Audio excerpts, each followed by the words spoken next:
বিশ্বনবী একবার সাইয়েদনা আনাস রাদিয়াল্লাহু তাআলা আনহুকে একটা ছোট্ট জিনিস আনতে পাঠালেন। সাইয়েদনা আনাস রাদিয়াল্লাহু তাআলা আনহু জিনিসটা আনতে যে মদিনার অলিতে গলিতে বাচ্চাদের খেলা দেখে জিনিস আনতে ভুলে খেলায় দাঁড়িয়ে গেলেন। ছোট্ট মানুষ, এখন ঘন্টার পর ঘন্টা যায়, আনাসও আসে না, জামাও আসে না।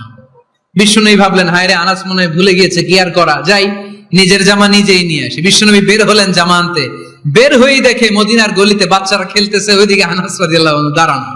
বিষ্ণু সাল্লাল্লাহু কিছু বললেন না, যে উনিও আনাস রাদিয়াল্লাহু তাআলা আনহুর পাশে দাঁড়িয়ে খেলা দেখতে আরম্ভ করলেন।